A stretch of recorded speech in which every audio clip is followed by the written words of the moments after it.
E olha só, hein? Vamos lá para mais um episódio do MesaCast, sim, o podcast da Linux Chips que, mano, é o MesaCast, afinal nós estamos aqui na mesinha gostosinha e sempre com convidados sensacionais, levando muito conhecimento para você, sim, profissional de tecnologia, estudante de tecnologia, ou então se diverte com tecnologia, mano, seja muito bem-vindo ao mais um episódio aqui do MesaCast. E você sabe, toda vez tem dois convidados, sempre sensacionais, daqui a pouco eu falo quem são as pessoas. Provavelmente já tá vendo aqui na descrição do vídeo, tá lá. Mas eu quero deixar esse mistério aqui. Antes de mais nada, eu queria agradecer a Cash AI por patrocinar esse podcast, esse nosso MesaCast. Então, muito obrigado, Cash AI. Fortalecendo demais se você tá a fim de diminuir os seus custos no cloud, lá com o Kubernetes, ou então nem no cloud, no on-premise mesmo. Dá uma olhada lá, entra lá, console.cash.ai. Não vai gastar nada. E olha só, hein, você pode ter 2 clusters lá para ter automação. Automação não, a melhoria nos seus custos. Dá uma olhadinha lá nos seus custos, ter uma ideia de quanto que você pode economizar de dinheiro, né? Economizar das graninhas lá no seu cloud. Então já sabe, daqui o link também, aproveita, certo? Agora, sem mais delongas, quero trazer aqui os 2 convidados. Mano, senhor Leandro e Sr. Luciano! Sejam bem-vindos. Como que tá essa força aí? Tá tudo tranquilo? Tudo bem, muito obrigado. Como que foi a vinda pra cá? Foi de boa? Metrozão, tranquilo.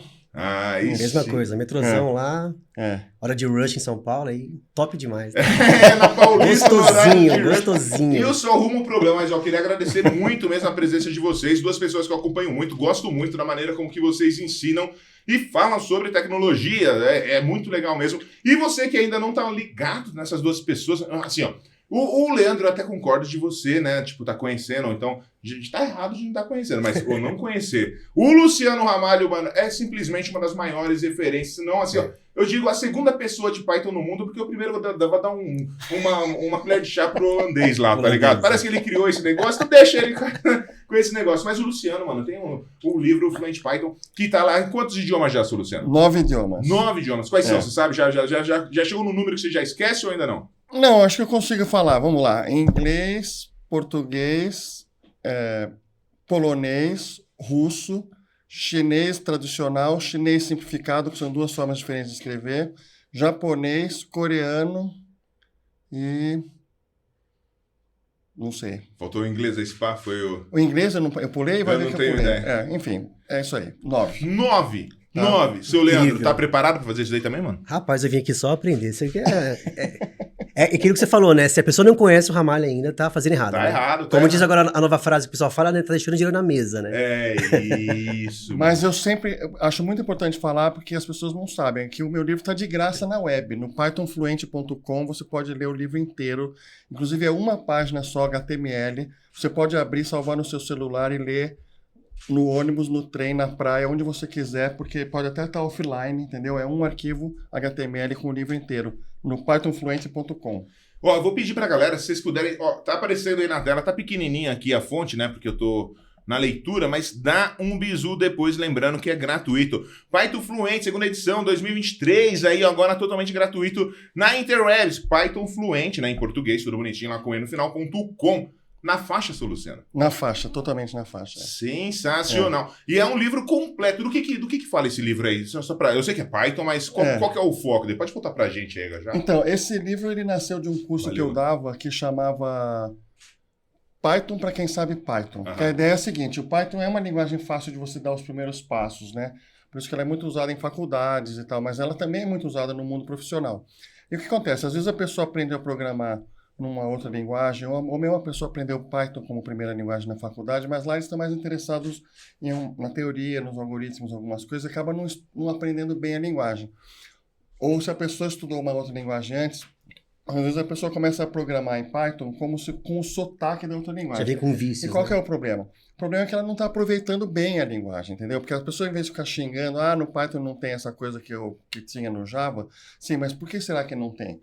Será que tem uma solução melhor? E muitas vezes tem uma solução melhor, entendeu? Só que você tem que se acostumar com a ideia de que não é tudo igual. As linguagens são parecidas, mas tem características. Por isso que eu falo que é Python Fluente o nome do livro, porque é para você falar Python sem sotaque. E você vai ganhar muito mais produtividade, porque você vai... Outro dia uma pessoa no LinkedIn, até uma mulher, uma chinesa que mora na Alemanha, postou falando assim que ela já trabalhava com Python há 7 anos e tal, e foi a primeira linguagem que ela aprendeu, mas no meu livro ela descobriu que dava para fazer coisas que antes ela precisava de várias linhas de código, dava para fazer em 1 ou 2 linhas de código, que era mais fácil de ler e mais rápido. Mais pythonico? Mais pythonico, esse é o termo, faz parte da brincadeira descobrir o que significa isso. O que é pythonico, mano? Você sabe, ô Leandro, o que é pythonico? O que seria escrever pythonico? Cara, eu vou chutar que é aquele modo Zen. E que por acaso eu gosto bastante. Eu nunca programei em Python assim, profissionalmente. Já fiz uma coisa ou outra em Python, assim, que dá alguma manutenção, mas nunca full time, assim.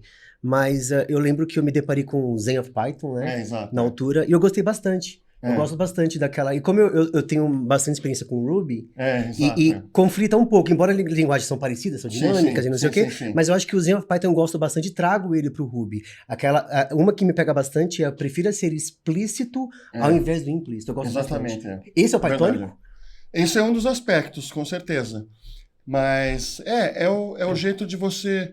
Por exemplo, uma coisa que é igual no Python e no Ruby, né, que são duas linguagens que usam a chamada tipagem pato, né, que você não fica conferindo o tipo das coisas. Você faz, e daí se não dá certo, você trata a situação e tal. Isso cria, na verdade, softwares mais flexíveis, mais tolerantes à integração, né? E essa filosofia tem no Python e no Ruby também, né? E faz parte, eu acho, do jeito pythonico de ser, né? Mas essa coisa de ser mais explícito, né? E não tanto implícito. Coisas assim, né? Prefiro um jeito de fazer as coisas. Exatamente. E não aqueles 342 jeitos de fazer a mesma coisa. Né? Exatamente. Mas eu vejo você lá também no YouTube, lá na Twitch, fazendo live e você vai criando uns absurdos lá, velho. Ah, sim. Eu gosto de explorar coisas assim de computação no geral. E eu gosto, porque assim, uma vez o Bruno Rocha, ele me convidou para uma... É outro maluco. Outro, você é louco, outro monstro. Me convidou para era tipo um podcast online assim também no canal dele. E ele falou que uma coisa que ele gostava da forma como eu trazia o conteúdo é que assim, eu não me preocupo com o fim, com o objetivo final, é com o processo, né? Então às vezes eu invento uma coisa qualquer, tipo, e se eu fizesse uma mensageria, eu fizesse um Kafka com muitas aspas, utilizando os sinais do Unix? Né? Como enviar mensagem com sinais de Unix, né? E é tipo, que sapira. Pô, como eu sei que eu posso usar sinais lá, posso usar 2 sinais para representar 2 estados, bit, 0 e 1, então com isso eu posso, né? Muito legal. E aí, encodar aqui uma mensagem, pronto, ela vai em formato de sinais, ela chega do outro lado, outro sinal só faz o decoding daqueles bits ali, né? Então, assim, são coisas assim que eu acabo tentando explorar. Então, eu gosto de pegar umas coisas assim, nada a ver, então. Qual foi o último desafio que você fez lá? Porque cara, foi ontem. Foi ontem. Assim, eu gosto muito de música. Você viu ele já em live, Luciano? Não. Veja, mano, eu acho muito legal, ele fica em pé, o bicho é agitado, velho. É boring. Agitado é mais agitado que eu, velho. As minhas lives são meio boring, live assim, de 1 ou 2 horas às vezes, eu não faço muita live, eu não me considero streamer nem youtuber. Mas quando eu faço, aí tipo, por exemplo, eu fiz uma live ontem, né? Eu gosto muito de música, assim, eu sou músico, é Leandro NSP, eu costumo falar Leandronsp. Leandro NSP, é o canal do YouTube lá. Fino. Vai estar na descrição depois, acessa lá. Beleza. Mesma coisa, o livro também, Python Fluent, tá na descrição aqui. E é isso, né? Tipo, aí ontem eu tava fazendo, me deu na telha, e se eu fizesse um sintetizador de sons ali, né? Utilizando ali o próprio Bash ali. E aí eu me deparei, pronto. Só que com o Bash ficava meio complicado, acabei utilizando o AWK para poder montar a onda, fazer lá a onda seno ali e tal, senoica ali, né? E aí, tipo, com isso, produzia um som ali sintético ali. Entendeu? Então, tipo, usando a AWK ali, por exemplo. Né? E você gerava um arquivo? Gerava um .wave lá, assim. Um .wave. Como eu tô usando o Mac, eu não consegui escrever no device do áudio, né? Mas se eu tivesse no Linux, eu podia escrever direto no device do áudio, que é o /dev /d alguma coisa lá. Muito bacana. Podia escrever lá, mas no Mac não consigo, né? Tinha que virtualizar, tava com preguiça, né? E essa jornada é bastante legal, porque, tipo, a gente tava falando no episódio pra trás, falando, tipo, hoje a galera quer chegar no final lá, né? Eles não querem acompanhar a viagem. Isso. É um negócio de, sei lá, a gente tá falando de trânsito, né? Então você tá lá, a galera tá no Waze, não tá mais olhando placa, não tá mais olhando ponto de referência, só quer chegar. Você não aproveita a viagem mais.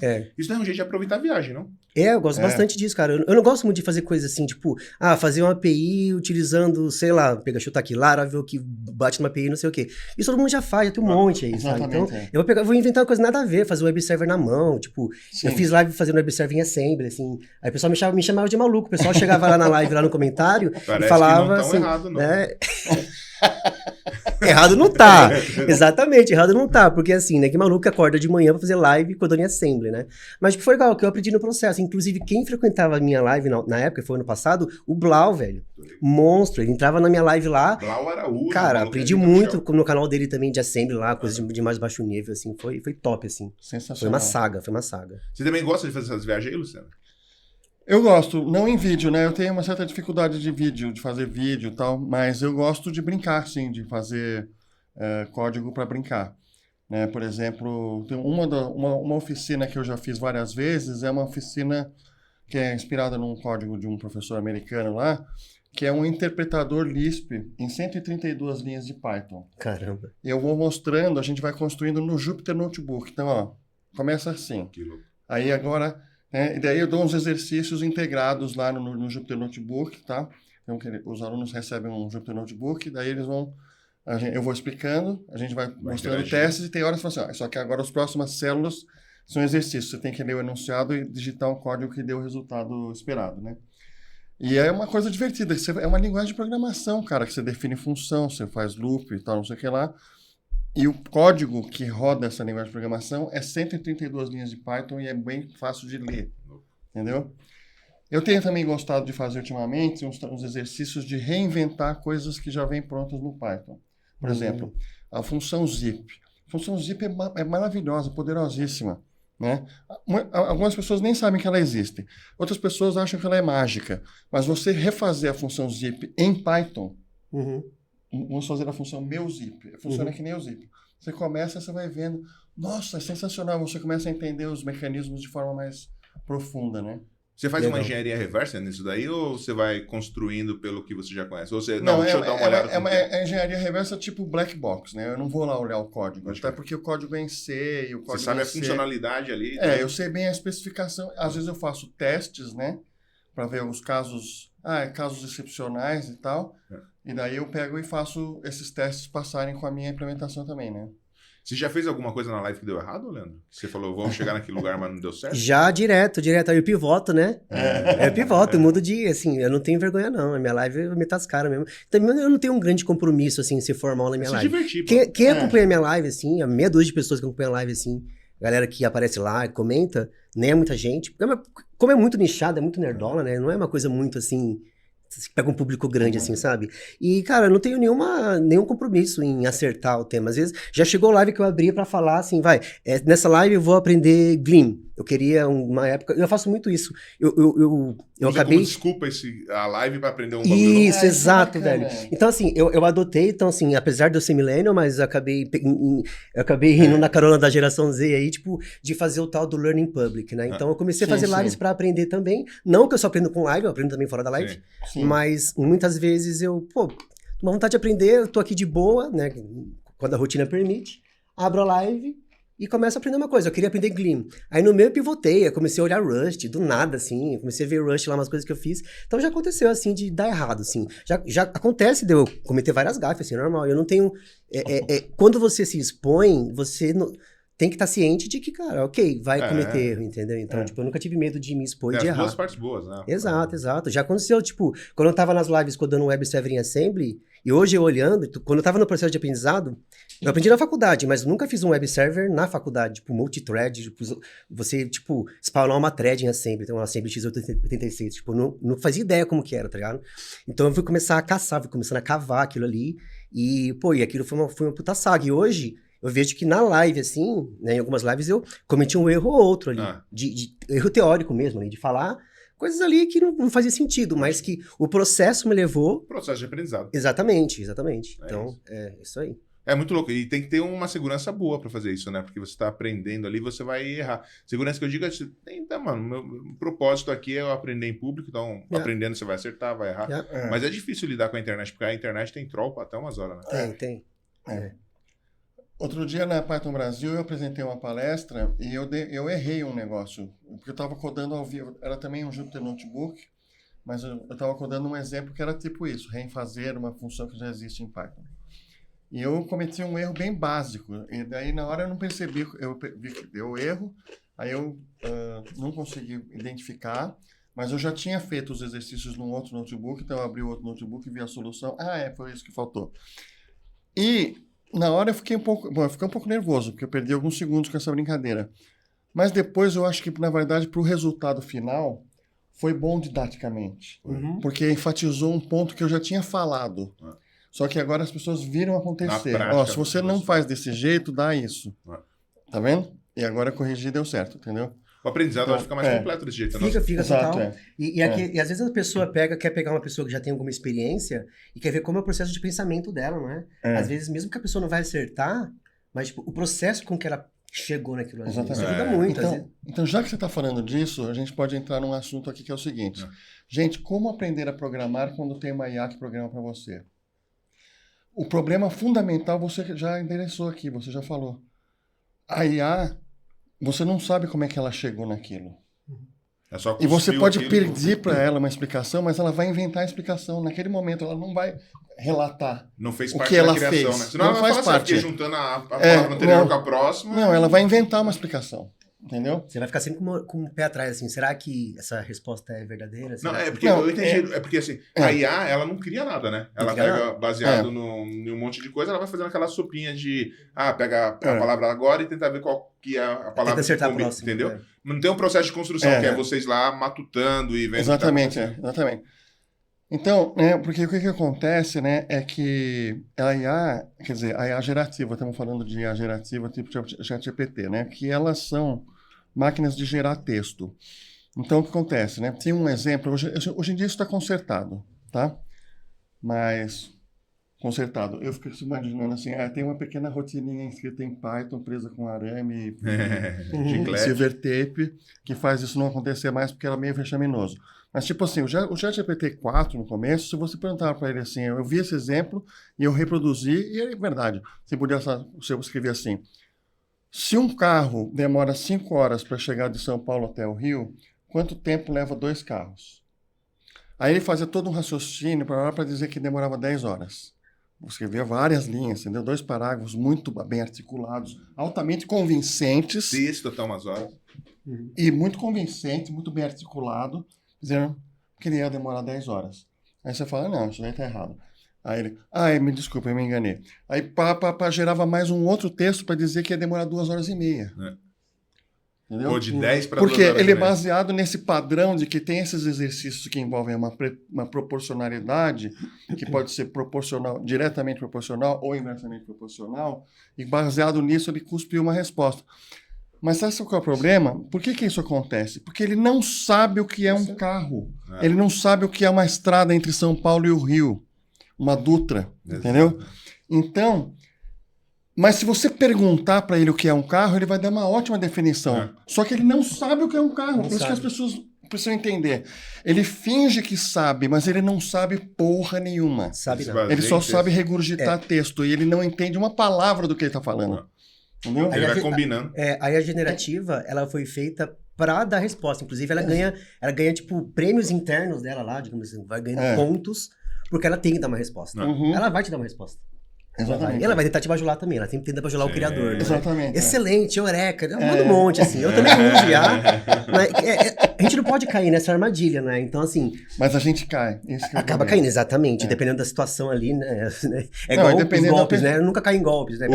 Dependendo do caso, velho, eu já quase caí em golpe no passado. Todo episódio aqui, mano, a gente, sei lá, gravamos 6, 7. Todos a gente falou de IA. Todos. Não, IA, todos, através de uma leitura de um profissional da tecnologia, todos tipo, mano, é muita espuma, tá ligado? Sim. Sempre é uma ideia, tipo, de que tá vindo de cima pra baixo. Então você vê as empresas empurrando, vê CEO empurrando, vê... Total. Mas não é um negócio que você pediu, precisava ter um gerador de texto aqui, um gerador de Lero. Já tinha o site, né? O gerador de Lero. Exato, Mas, mano, não é algo que vem de baixo, né? Como uma necessidade, é empurrado, né? Sim. Empurrado. E você vê que, assim, o objetivo dela é esse, né? Sempre tentar dar uma resposta e por um clássico também, que agora eu acho que nos modelos novos eles arrumaram, mas porque eles treinam, né? Aí a pessoa vai lá no novo modelo porque treinou, fez mais treinamento, mas... uma clássica é quando você pergunta para um GPT da vida, não era só o OpenAI, outros provedores também tinham esse mesmo problema. Você pergunta assim, qual é o estado brasileiro que não tem a letra A? É sabido que é Sergipe. E aí falava, Pernambuco. Aí você fala, me explique por que Pernambuco. Porque Pernambuco não tem a letra A. P-E-R. Ela soletrava, não tem a letra A. Com uma convicção, assim, digna de assim, incrível. Eu queria ter aquela autoestima. O Lucas Montano, ele fazia lá no canal dele, um modelo, ele fazia pra contar quantos R's tinha em Strawberry. Sim. E todas davam errado. Exatamente. É um dos mais recentes dava errado.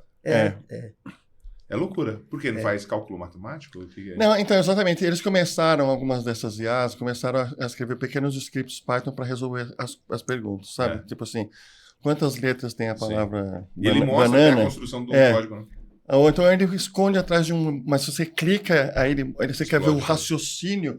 O raciocínio foi... Então você vê que é uma loucura, é uma máquina de gerar texto. Como ela não consegue raciocinar, mas ela consegue usar aquele enunciado como um jeito de gerar Python. E aí ela roda o Python e vê a resposta e fala... É isso. Quando eu perguntei o que vocês faziam de aventuras aí, né? Que eu falei até do Leandro, que ele faz várias artes. Eu esperava alguma coisa de você, senhor Luciano, sobre Ferrorama, mano. Você pira nesse negócio, né? Eu gostava. Já fez alguma coisa assim, tipo, já hackeou aí, já... Não, ainda não. É engraçado, cara. Primeiro que é uma coisa interessante, que é um hobby... Assim, quando eu era criança, eu tive um trenzinho desses, depois parei de ter. E agora, recentemente, em 2023, eu fui demitido da empresa de consultoria onde eu trabalhava, que chamava ThoughtWorks, muito boa empresa, mas me demitiram. E, na verdade, para mim foi bom. Eu já estava a fim de fazer outras coisas, me dedicar mais ao meu livro, por exemplo, e à minha atividade de ensino, né? E também, com esse tempo livre, aí eu falei, faz tempo que eu não podia começar a fazer. E o negócio é o seguinte, o trenzinho elétrico, que não é exatamente o Ferrorama. O Ferrorama é uma marca registrada e um produto da Estrela. Mas existe uma coisa chamada trenzinho elétrico. Trem elétrico. Mas o esporte disso tem um nome, né? Ferromodelismo. Então, o que acontece? Aqui em São Paulo, no Ibirapuera, tem um lugar chamado Modelódromo. Tem um lugar, tem uma escultura lá, que é uma homenagem a Ayrton Senna, Praça Ayrton Senna. Ali do lado tem um Modelódromo. O Modelódromo é um lugar onde você vai lá, tem uma maquete em escala 1:87, as locomotivas são mais ou menos desse tamanho. Mas onde é isso lá? Não sei onde. No Ibirapuera? No Ibirapuera, mano. É sensacional, tá? Fica embaixo de uma arquibancada, que na frente tem uma pista de aviãozinho, o Control.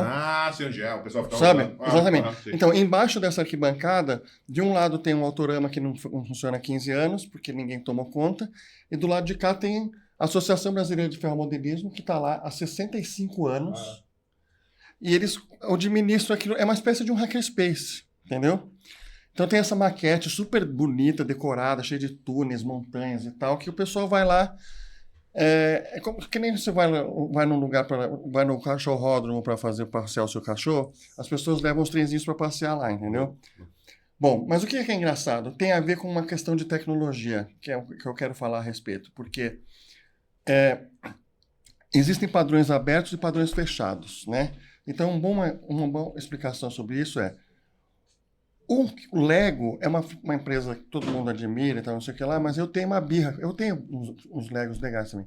Mas eu tenho uma birra com a Lego, é que ela é totalmente fechada, proprietária. Né? Quando eles fizeram Legos que tinham computador embutido, os plugs que eles colocavam eram fora de padrão, mano. De propósito, entendeu? Só pra... Entendeu? Agora, a indústria de trenzinho elétrico tem um fabricante nacional, inclusive, chamado Fratesc, que tem mais dezenas de fabricantes ao redor do mundo. Eles adotaram certos padrões, entendeu? Então tem a chamada escala HO, então o trem é na escala 1:87, o trilho fica a 16,5 milímetros, a voltagem é de 0 a 15. Você pode levar então você pode botar qualquer trenzinho, qualquer trilho e tudo funciona, entendeu? Então isso é uma coisa legal, é uma coisa saudável, entendeu? Desse hobby. Mas aquele que você postava o vídeo, então é no Ibirapuera? Às vezes, sim. A maioria das vezes eu posto do meu escritório, que é uma mesinha bem modesta que eu tenho lá. Mas às vezes eu levo no Ibirapuera e eu fico... É muito engraçado, porque quando eu vou lá, e as pessoas... é difícil... O hobby é engraçado. O hobby você vai lá, monta o seu trem. A graça no Ibirapuera é levar um trem grande, né? Então, eu levei uma vez um trem com 30 vagões. Tem os caras que levam um trem com 100 vagões. Um trem que tem 15 metros de comprimento. Mas é muito longo a pista? Sim, é enorme. Então, 100 metros quadrados. Puta que entendeu? Então, Os caras você monta lá o seu trem, daí você põe ele para rodar e você fica vendo. Você não fica pilotando, porque não é que nem Autorama, entendeu? O Autorama tem a graça de você ver, né? De qual é a velocidade máxima que você consegue fazer a curva. Lá não. Você põe para rodar e você fica rodando. E você tem manobras também, dá para você desmontar o trem fazendo manobras, né? Tem os desvios, os pátios e tal. Mas eu geralmente me divirto só deixando rodar e aí eu fico fazendo filminhos, né? Mas enfim, é uma coisa... Agora, o que tem a possibilidade? Por que eu ainda não... A tecnologia tem essas coisas, né? Existe essa tecnologia, tem um aspecto mecânico importante, tem os desvios. Os desvios, eles são acionados por solenoide, né? Então, o trilho, aqui aí tem um desvio, né? Então, tem um solenoide que faz...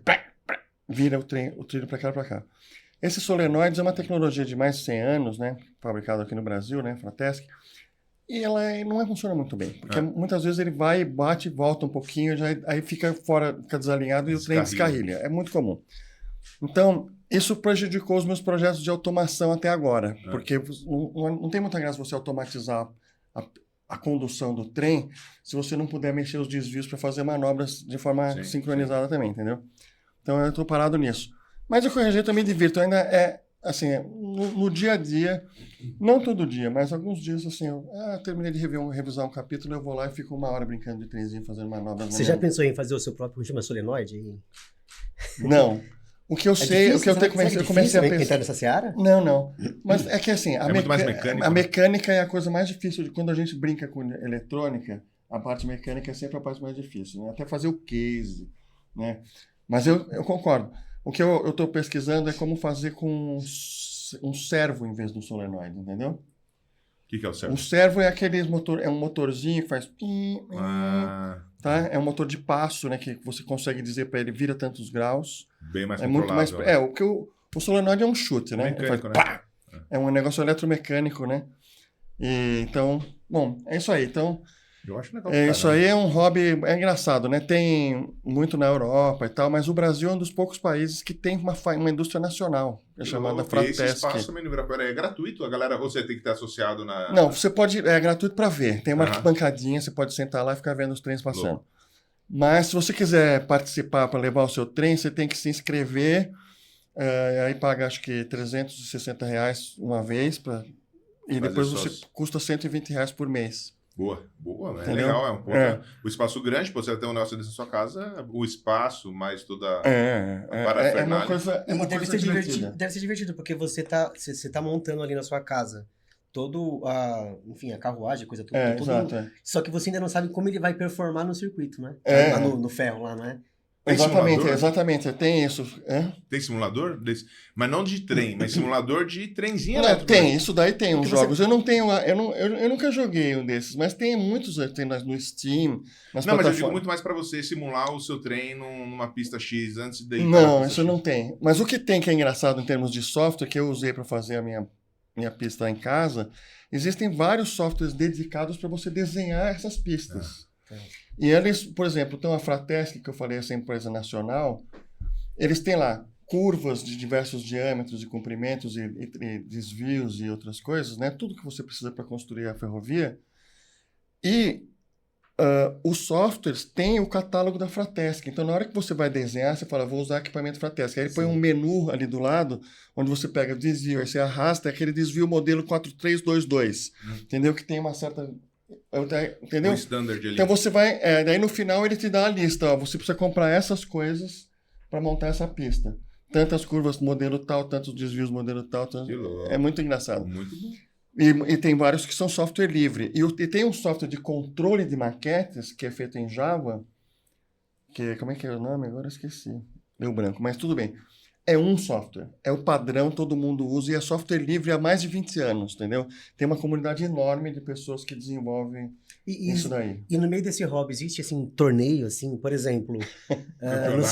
Campeonato. E qual que é o benchmark? Qual que é o critério? É o benchmark, né? Pois é, eu não sei, eu nunca vi. O que tem de engraçado é assim, bom, primeiro, quando uma das coisas que eu fiz, uma coisa que eu programei para fazer, eu queria fazer um medidor de velocidade, né? Por quê? Porque quando eu comecei a ir na maquete do Ibirapuera, né? Como tem lá todo um outro pessoal, são outras pessoas também circulando com os trens, né? Embora as linhas sejam independentes, se o seu trem descarrilhar, pode ser que afete o vizinho, né? Tá passando. Fica simultâneos lá. Sim, são 10 trens simultâneos, com 10 pessoas operando. Então entendeu? dá pra simular um bagulho bem real mesmo. Dá, exatamente. Então o que acontece? Você não quer causar um acidente, né? Daí o que eu ia falar? Tirou a concentração a cerveja. Sim. Bom, Eram 10, lá tem 10 trenzinhos, daí você não pode impactar o dano. Exatamente. Você não quer causar problema para os outros, mas eu esqueci exatamente o que eu ia falar. Tudo bem. Deixa eu falar. Tem limite de velocidade lá, você tem que respeitar. Ah, exatamente, velocidade. Eu estava falando demais, da velocidade. cara. Olha, eu sou um roxo, pelo amor de Obrigado, Deus. é isso aí. O negócio é esse. Eu falei, porque falaram, ó, não é para andar rápido demais que o pessoal não gosta. Tá bom. Então, qual que é a velocidade certa? A velocidade certa é a velocidade da escala. Ah, então tá bom. Então, eu tenho uma locomotiva, por exemplo, uma locomotiva da Fratesc brasileira, que era da Estrada de Ferro Paulista, uma estrada de ferro que existia 40, 50 anos atrás em São Paulo, que ia até Marília, até Presidente Prudente tinha trem de passageiro, mano. Por que acabou isso também? Porque que tá. Ferrovia só dá lucro para transportar carga. Para transportar passageiro não dá lucro. Porém, ferrovia é um benefício enorme para a sociedade. Pra tudo, né? Entendeu? Por isso que lá na Europa tem ferrovia para tudo quanto é lado, porque eles saem, não interessa que não dá prejuízo, que dá prejuízo. Entendeu? A Suíça tem o melhor sistema ferroviário do mundo. Eles, de vez em quando, tem uns referendos lá e o povo aprova. Não, vamos dar mais não sei quantos bilhões nos próximos 10 anos para melhorar ainda mais. Ou seja, é um dinheiro, é um investimento que é perdido no sentido que a empresa não retorna isso daí como investimento, mas é um benefício para a sociedade inteira. Gigantesco. Entendeu? Das pessoas não é você que mora na Holanda, você sabe como é que é. É muito bom. É uma maravilha. Eu fui num show lá uma vez, tem aquele lugar que tem shows, estádio e tal. Como é que chama aquele lugar? Lá, na arena lá. Exatamente, aquelas arenas. É muito louco, você vai num show lá, desce 20 mil pessoas, entra no trem e vai embora. Rapidinho. Entendeu? Não fica... Entendeu? Então, o trem... Então, isso é uma das coisas que a gente precisa falar a respeito, que é essa história de que a mentalidade neoliberal, ela fica falando de que as coisas têm que dar lucro. Não. Existe uma coisa mais importante do que o dinheiro, que é a qualidade de vida. Sociedade. Entendeu? A nossa sociedade, exatamente. Né? O nosso tempo livre, tudo isso, né? Então... O conforto que tem no trem. E um parênteses, uma vez eu li... Uma vez eu li que durante o nosso período de retrocesso, né, vamos falar aí, os anos 60 até 90, enquanto a Europa, me corrija se eu estiver enganado, historicamente falando, né? Mas enquanto a Europa estava investindo em ferrovia, a gente estava investindo em asfalto. E ferrovia de alta velocidade. E aqui era asfalto. Asfalto, hoje tanto que a gente fez estrada pra caramba aqui. Exatamente. E é por isso que hoje aqui, você pega as BR aí, é só caminhão, velho. Se diz eu fui pro Sul, peguei a BR, é muito caminhão. Exatamente. BR-116 lá é um inferno. É um inferno, um perigo. Na Europa, da Espanha até a Polônia, é tudo trem de alta velocidade. E por exemplo, você está falando de carga, mesmo nos Estados Unidos, né, que você vê... por exemplo, nas grandes cidades, por exemplo, em Boston, uma vez eu estava chegando em Boston por uma estrada, e era uma autoestrada, e do lado estava passando um trem gigantesco, com o quê? Containers e carretas. Não era só container, também tinha alguns vagões que tinha uma carreta em cima. Entendeu? Era o cegonheiro aí. Exatamente. Então, aí você percebe, você olha para aquilo e fala assim, olha quantos caminhões que não estão aqui enchendo o saco nessa estrada. Aí depois eles largam queimando combustível. Entendeu? Que é o transporte terrestre mais econômico que tem. Ele vai rodar, mas vai rodar bem mais limitado. Exatamente. Né? Ele vai soltar em algum lugar o caminhão, né? Mas vai exatamente. O trecho é menor. O cavalo mecânico nem vai junto, só vai a carreta, né? Ah, tá. Que é o transporte... não era cegonha, era tipo isso aí. Mas entendi. É uma forma de pegar o caminhão, deposita no trem, o trem faz o resto do caminho. Exatamente, então, o complemento. Mas o que eu estava falando, dessa ferrovia, voltando agora aos parênteses. Então, o que acontece, né? Eu tenho essa locomotiva que é super bonitinha, da Fratesc lá, eu li que ela chegou, o recorde dela em São Paulo, num teste que foi feito na época do governo Quercia, inclusive foi o último governador de São Paulo que investiu em ferrovia para passageiro de longa distância, né? E eles fizeram esse teste e chegou a 160 km por hora. Essa ferrovia. Não, essa locomotiva, a verdadeira. De 40 anos A verdadeira, atrás. tá? Eu tenho uma maquetezinha dela lá e uns vagões passageiros. Então eu fiz as contas. Então... Agora Na não lembro, proporção dela? Então, naquela proporção, considerando a escala para 87, né? 160 km por hora é não sei quantos metros por segundo. Entendeu? Não. Então, aí eu queria poder medir isso. Então, eu fiz um aparelhinho com 2 lasers ligados num microbit, que é uma plaquinha de desenvolvimento didática, né? E aí com 2 sensores de luz, né? Então, tem 2 lasers aqui, eu ponho através do trilho. E aí, quando passa, interrompe um aqui, outro aqui, eu faço a conta e aí eu mostro no displayzinho a velocidade, entendeu? Essa é uma brincadeira que eu fiz, né? E aí, depois eu levei lá no Garou Hacker Club, que é um laboratório comunitário que a gente tem aqui em São Paulo, que eu também recomendo muito. A gente tem que fazer um programa lá um dia. Tinha que fazer mesmo. Aquele Pinheiros ali? É sensacional. Eu levei lá, isso aí a gente tem uma pequena maquete, tem uma pequena mesa lá com uns trenzinhos também. E aí o pessoal ficou, fizeram várias tecnologias, aí vira uma brincadeira assim, qual é o melhor jeito de fazer isso? Explorações de engenharia, entendeu? Brincando, mas aprendendo. Isso é legal. Regras de engenharia, entendeu? Tipo assim, existem várias formas de você fazer esse sensor. Eu fiz uma forma, né? Mas ela é meio volumosa, tem um outro negócio atrás que é o laser e tal. E se quiser fazer uma coisa mais escondida, embaixo do trilho, como é que faz? Que tipo de sensores? Dá para fazer o sensor de efeito Hall, mas aí tem que colocar um ímã, colar um ímã embaixo do trem, sei lá, entendeu? Então, engenharia na prática. É engenharia na prática, a gente se diverte, né? No Garou a gente faz muito esse tipo de coisa, né? De experimentação. E qual a velocidade máxima que você conseguiu chegar no modelismo aí? Então, eu tenho um trem que chega a 200 km por hora em escala. 200? 200 km por hora. Mas ali de verdade seria quanto, mais ou menos? Ai, cara, agora eu não lembro. Mas seria ali uns... É muito rápido. É rápido. Eu fico brisando nisso. Tem algum hobby assim desse jeito? Não. Meu hobby nesse momento é mais música, assim, gosto de música. Que som que você curte? Você toca? Toco alguns instrumentos. O Eu que legal. toco piano, Que eu toco ukulele, violão. Violão eu toco pouco, toco violino. Eu toquei violino muito tempo. Nossa, que massa. Violino. E eu tenho também uma escaleta, comprei uma gaita recentemente.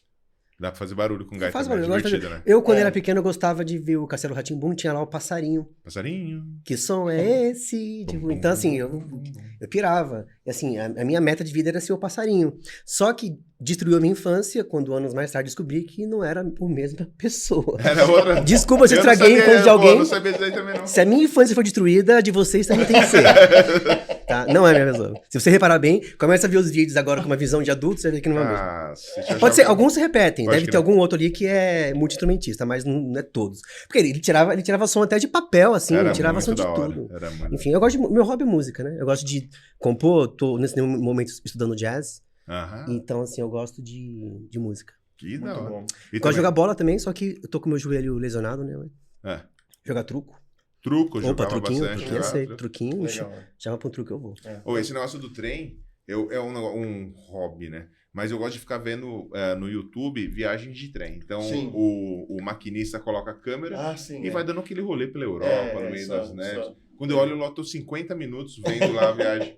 Poderia ter, tipo, alguma coisa que você pudesse simular uma profissão por um dia, tá ligado?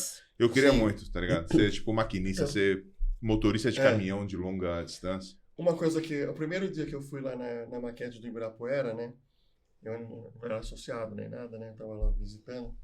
E aí eu levei um brinquedo pra me apresentar pros caras, né? Porque eu já tinha feito a minha pequena maquetezinha em casa. E eu comprei a DJI, essa que faz drone e tal. Eles lançaram uma câmerazinha uma época atrás, que era quadradinha assim, ó.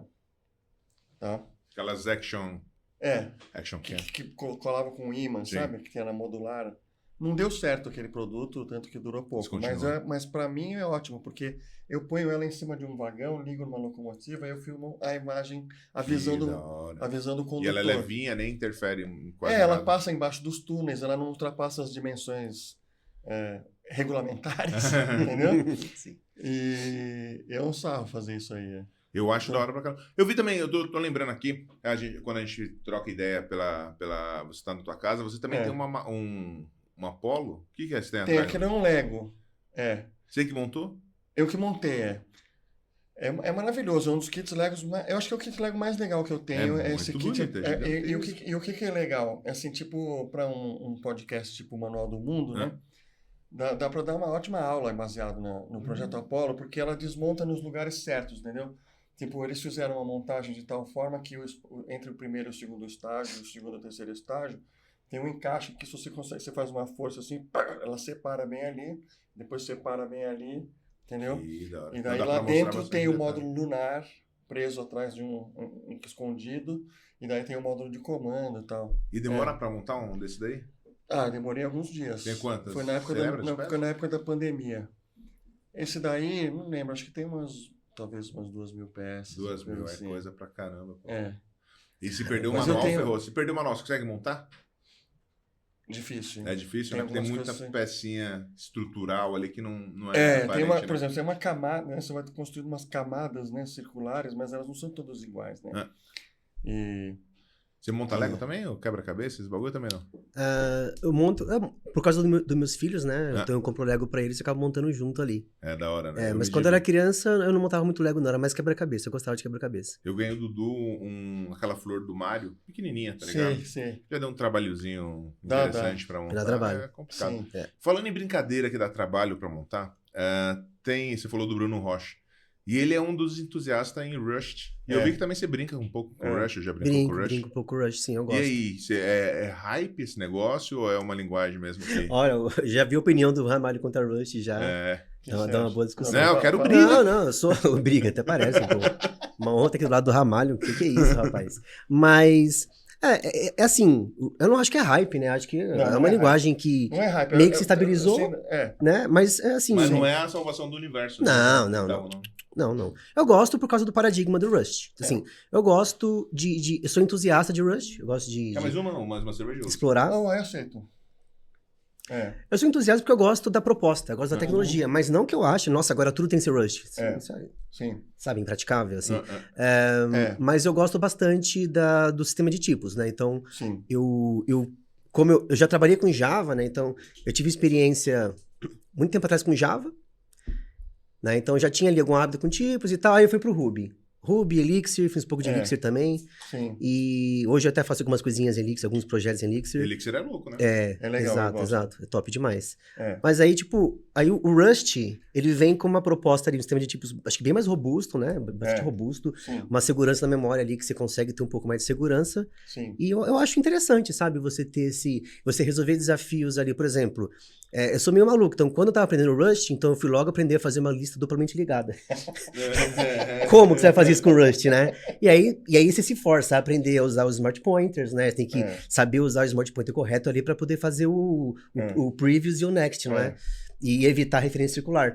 Então, você acaba aprendendo esses conceitos, assim, né? Eu gosto mais para aprendizado. Eu acho que dá para se aplicar em alguns casos, assim, bem específicos, assim. Por exemplo, se você precisa de um binário muito pequeno, né? Uma coisa ali muito específica ali e tal. Aí tem que só comparar. Só tem que ver o seguinte, mas qual vai ser a curva aqui pro meu time aprender? Uma linguagem como o Go, que já tá estabilizada no mercado, tem mercado ou eu vou enfiar um Rust aqui na goela da galera, né? Então, é uma questão de ver isso aqui certinho, né? Exatamente. Então, a minha impressão é a seguinte, eu acho que, de modo algum, eu acho que o Rust é hype, não é hype, é uma linguagem que tá aí para ficar e vai ser cada vez mais importante, mas nunca vai ser uma linguagem dominante, assim, como o Java já foi, o JavaScript, o Python, esse tipo de linguagem, né? Por quê? Veja bem, essas 3 linguagens que eu citei são linguagens feitas para fazer aplicação, tá? Rust é a primeira linguagem que o Linux aceitou para botar no kernel do Linux. Mas deu uma confusão da porra. Eu sei, mas o que eu estou falando é porque é uma linguagem que serve para fazer sistema operacional. Dá para fazer aplicação? Lógico que dá.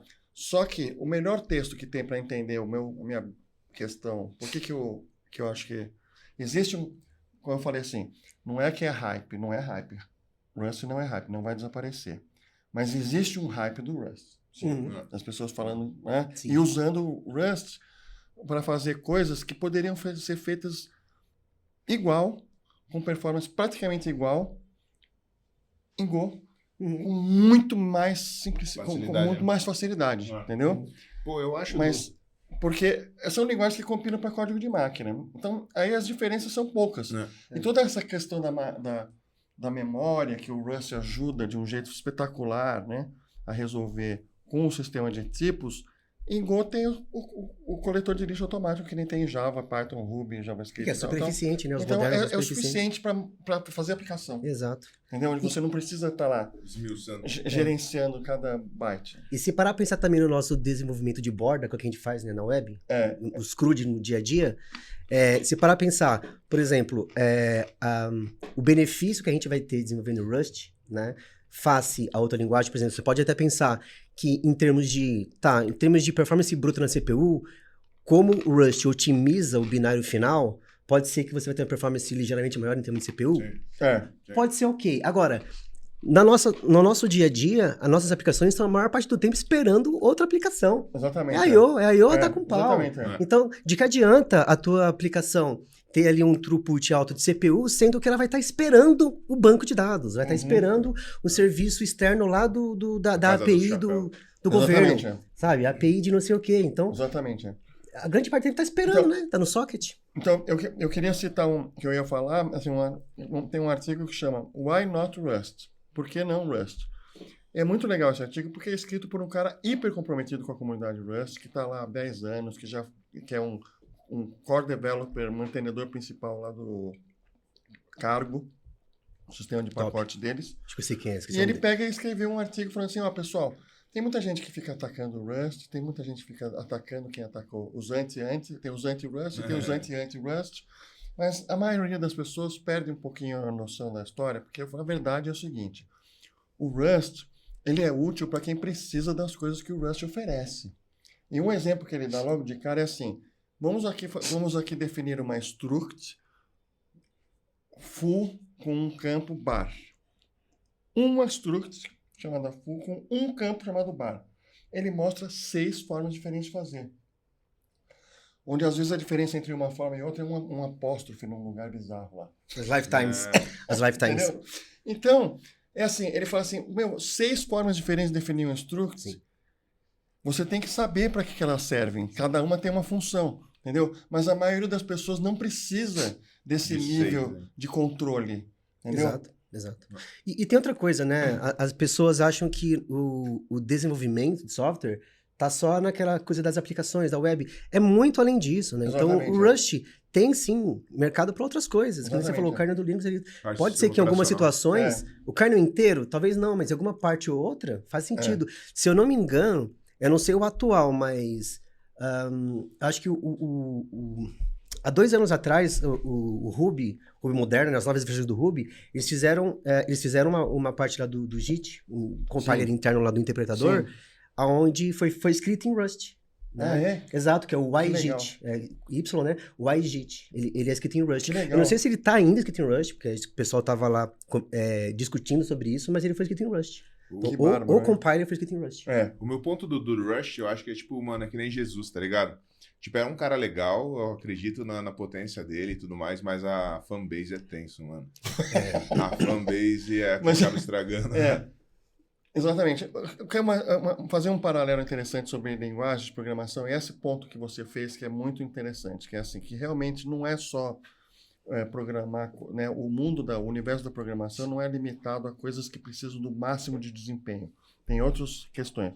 Então, uma das questões é, por exemplo, as pessoas que usam a programação para resolver problemas do mundo real. Problemas, sabe, o médico, epidemiologista, uma mulher que é uma analista financeira, pessoas que precisam processar dados, certo? Exato. Então, qual foi a solução que a comunidade científica adotou nos anos 90 e que beneficiou muito o Python? Foi o seguinte, a parte de fazer conta mesmo, de multiplicar matriz, de fazer cálculo numérico e tudo, tem que ser feita em linguagens que usam ao máximo a CPU. Tradicionalmente, Fortran, C, C++ e agora Rust. Tá? Mas, quando o cientista, o analista, né, a pessoa que não é um computólogo vai usar aquilo para fazer o seu próprio programa, para fazer uma análise, se ela for forçada a usar C, C++, Rust ou Fortran para fazer a análise também, ela vai ter um trabalho muito maior e vai ter resultados ruins por causa das dificuldades dessas linguagens. Então, não. Temos que adotar uma linguagem de alto nível, mais acessível, para as pessoas poderem usar as bibliotecas incríveis, maravilhosas, escritas nas linguagens de mais baixo nível. E foi assim que foi resolvido. E a comunidade científica, para a sorte do Guido van Rossum, escolheu Python. Poderiam ter escolhido Ruby, ou poderiam ter escolhido Perl, mas não, escolheram Python. Tá? E aí rolou isso daí. Então é por isso que quando veio, por exemplo, a primeira grande onda da IA moderna, que é a onda do Machine Learning, o Machine Learning todo mundo usava Python já. Uhum. Por quê? Porque o Machine Learning é álgebra linear, que é multiplicação de matrizes, operações com matrizes, é cálculo numérico, é estatística, é um monte de coisa que já estava resolvido em Fortran, C, C++, e já tinha os bindings, né, que são as bibliotecas, para você consumir isso daí em Python. Então você tinha o alto desempenho numérico e a facilidade de uma linguagemzinha que tem sobrecarga de operadores e outras conveniências, né?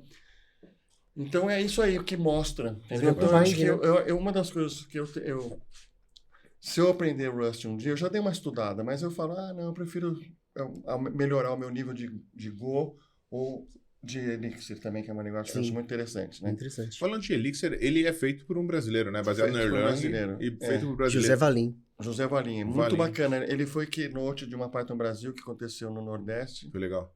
Ele é muito bacana. Tem outro brasileiro também que fez o Lua, né? A gente tem. Aí são 3 professores da PUC, o Roberto Yaruzalimchi e outros 2 que eu não lembro o nome agora. Que muito louco, tem uma galera brasileira firme e forte aí no... Sim. Tem um livro da O'Reilly que acho que chama Masterminds of Programming, que são entrevistas com pessoas que criaram linguagem de programação. E nesse livro eu achei que uma das melhores entrevistas é com os 3 professores da PUC que fizeram a linguagem Lua.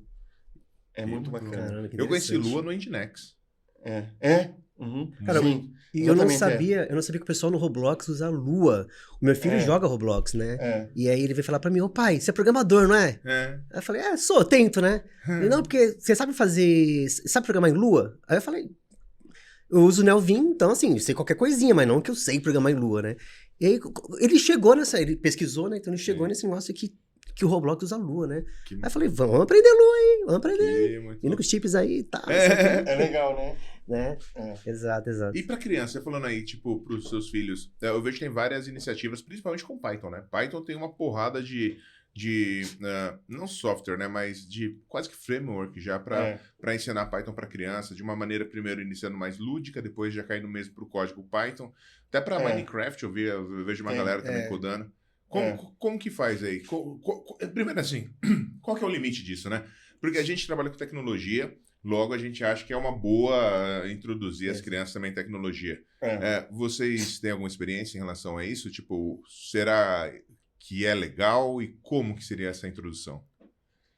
Olha, eu tive um pouquinho de experiência com isso. Teve uma época que eu dava aula num colégio aqui em São Paulo, numa escola particular. Eu dava uma aula que era um curso livre à tarde, uma vez por semana. E a ideia, eu apresentei Arduino para as crianças, né? Então é programação em C, mas é bem simplificado por causa do jeito como funciona lá o ambiente de programação. E você está programando uma plaquinha, que a graça do Arduino é que você liga na USB do computador, mas aí ele tem uma interface totalmente programável que você pode ligar fiozinhos em LEDs e outras coisas, um servo, um motorzinho, para fazer as coisas acontecerem, né?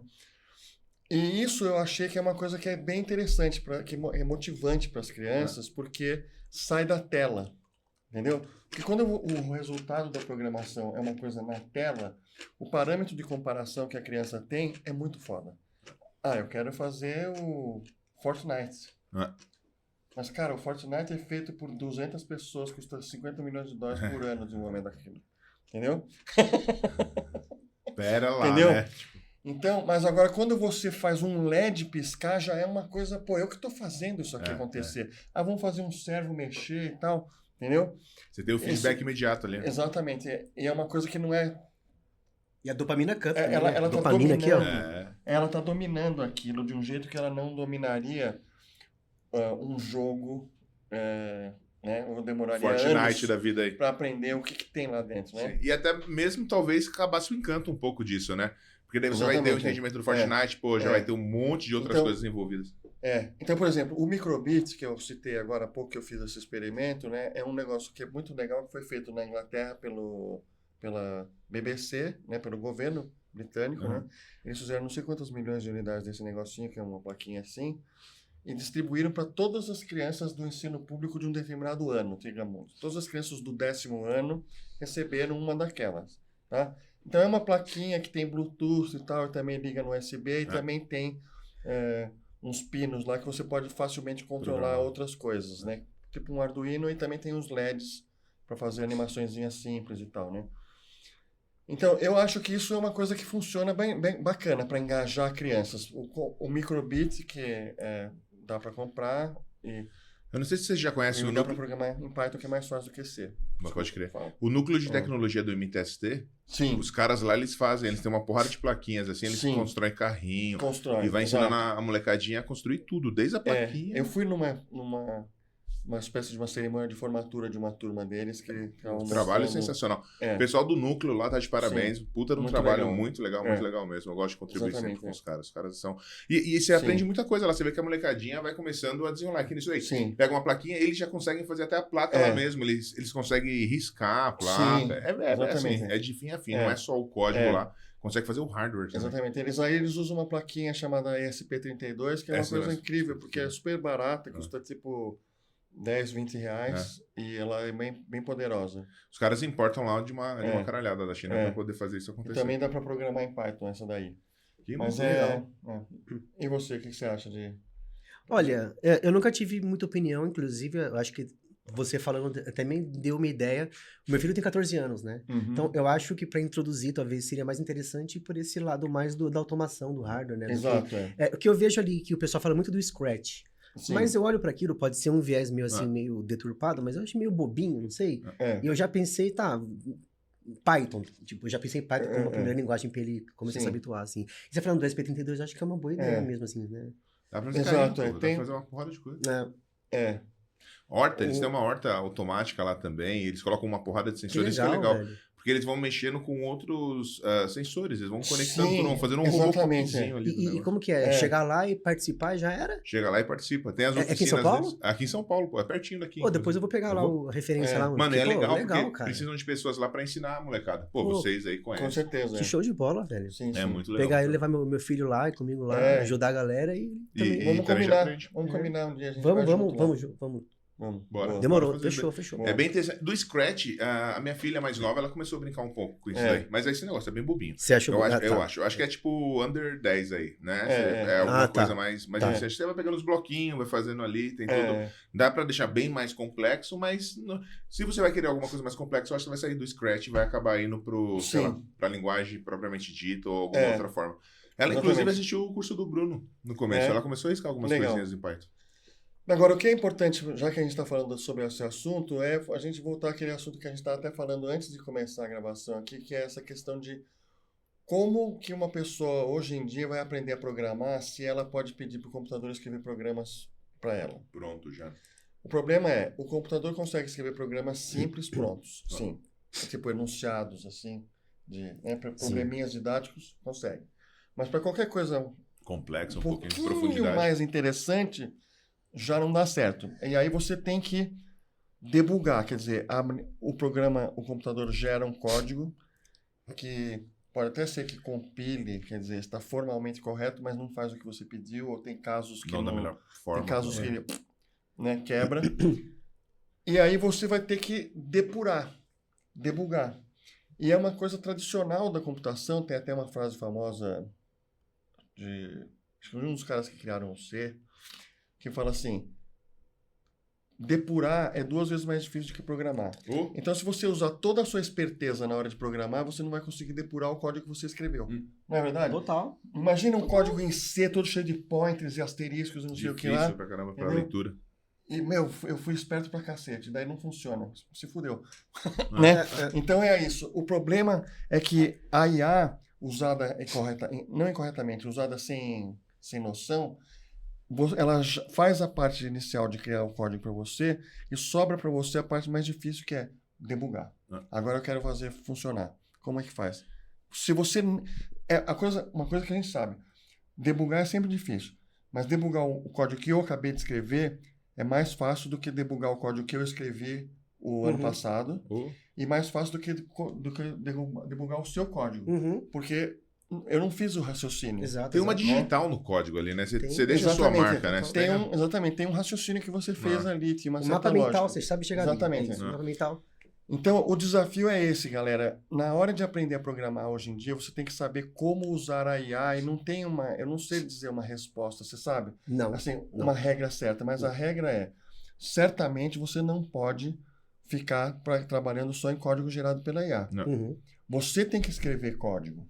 E você pode usar a IA para, sei lá, para ajudar alguma coisa, não sei.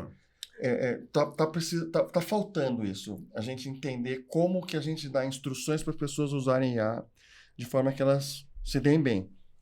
Eu acho que a IA tem que ser do lado ali do Clipper, lá do Word. Lembra que tinha um Clipperzinho aqui? Sim. Mano, eu acho que é um bichinho virtual ali que você tem para te ajudando, para você ir conversando, lembrando das limitações dele. Eu não acredito que, para quem tá começando, a IA seja uma boa. Pelo contrário, acaba atrapalhando.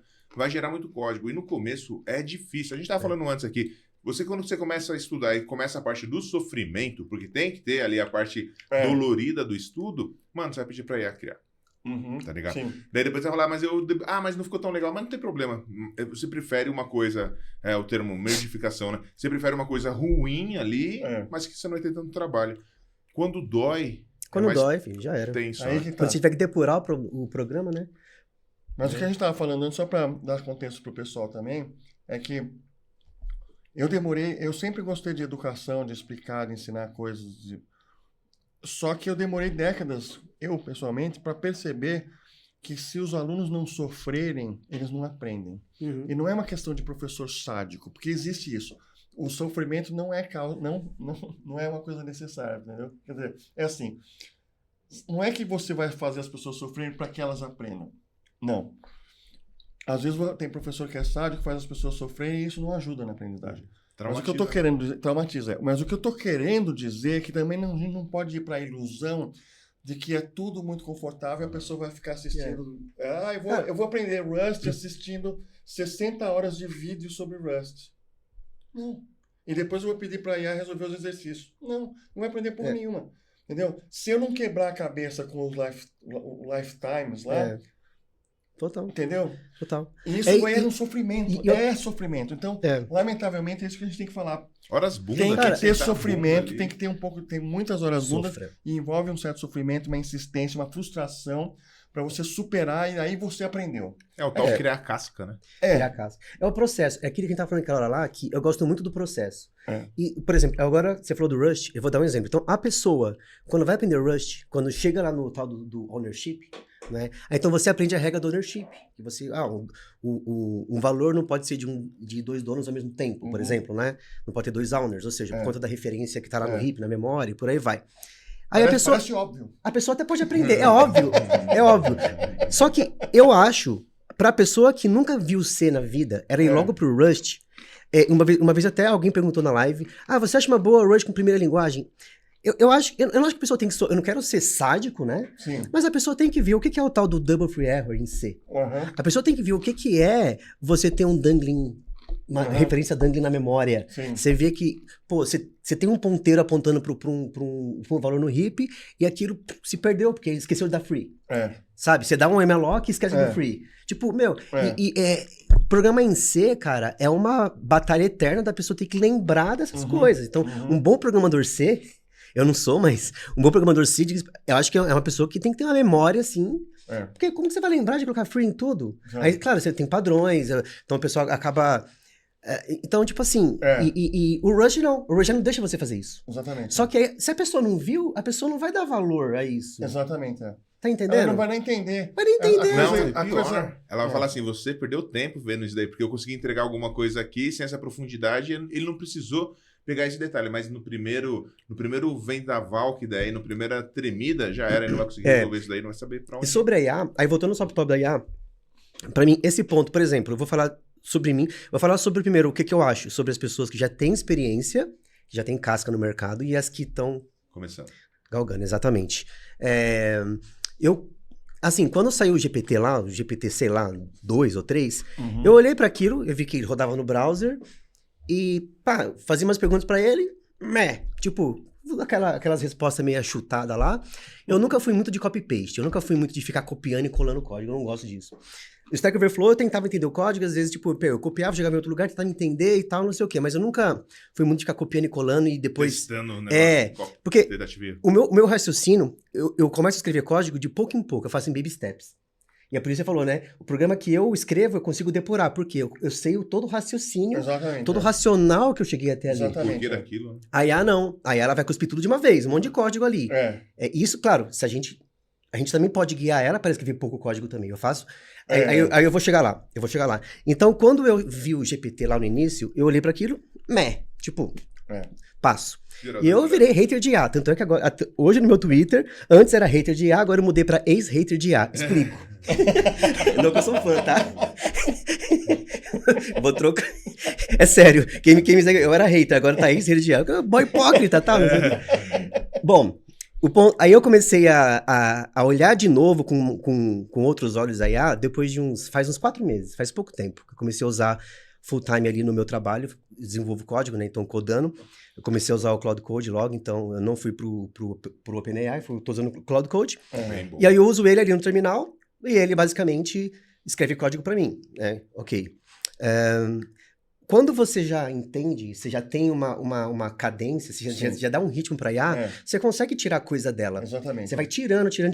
E não é aquela coisa, tipo assim, estou 10 vezes mais produtivo. Não, eu não tô 10 vezes mais produtivo. O que acontece eu acho que eu consigo hoje com IA ter um pouco mais de confiança, porque eu vou escrevendo em baby steps, e no meu Cloud.md lá, no meu... Também. Qual que era aquelas rules lá, aquelas regras da IA?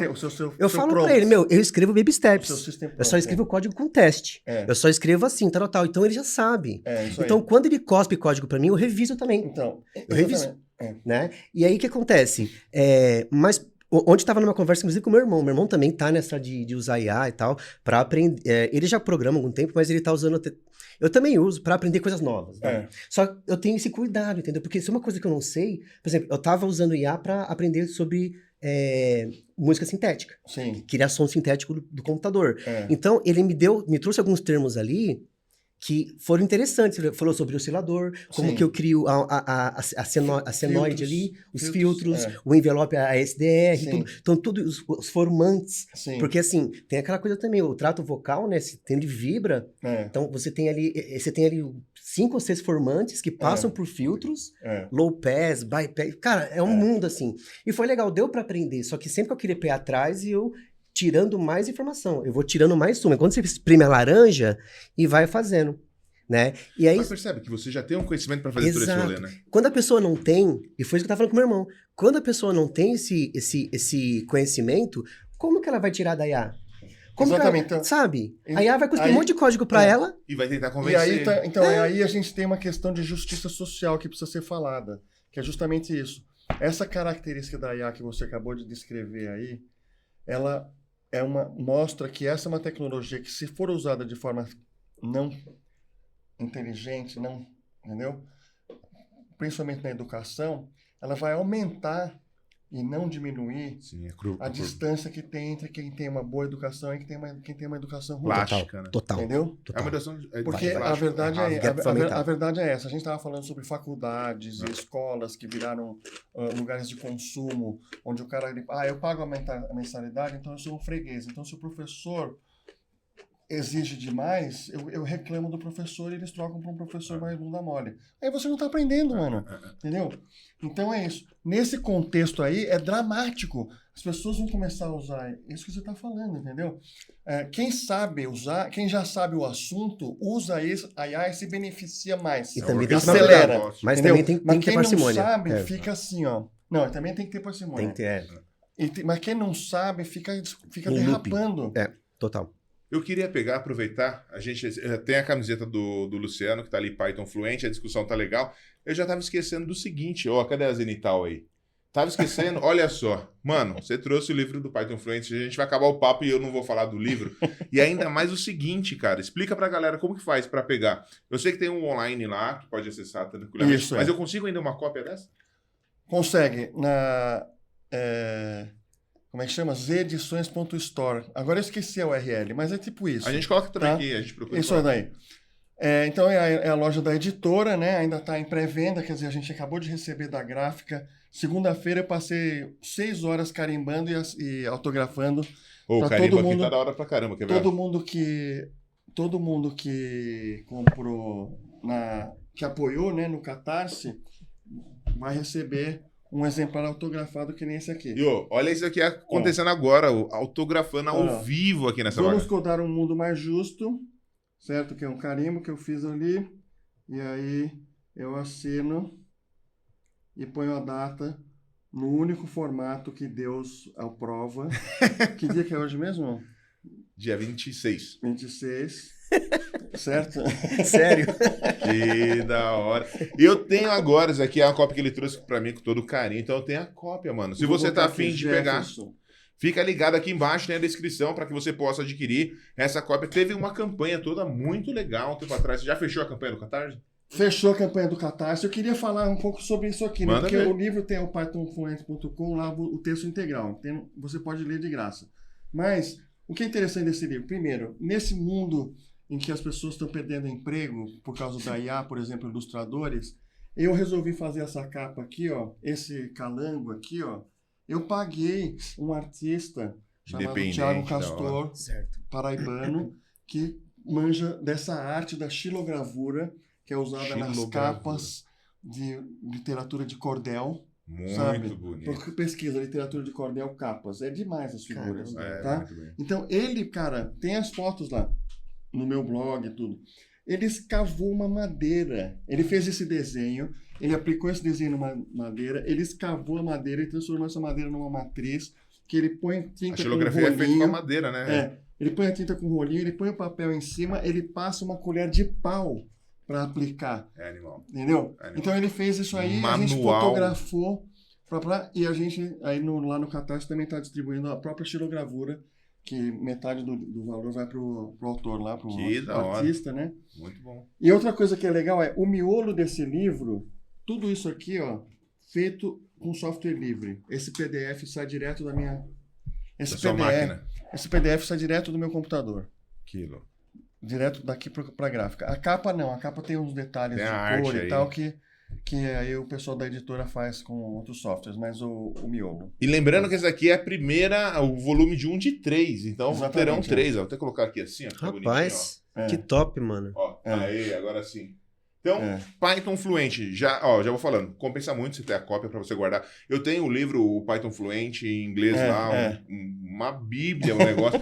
Guardo com todo carinho, porque é uma forma, tipo, além de ser uma consulta, que isso aqui é livro de consulta. Você vai pegar, quero pegar um assunto específico. E no livro tem o seu ponto de vista também, né? Você coloca a sua opinião sobre determinada... Sim, eu falo muito sobre outras linguagens de programação também e tal. Muito da hora. Muito obrigado pelo livro. Mano, chegamos a 1h30, 1h40 de assunto, foi rápido, mano. Passou, cansou, foi gostosinho. Podia ficar mais umas 2. Vamos, demais, fácil. Adorei trocar ideia com você. Igualmente. Pô, muito louco.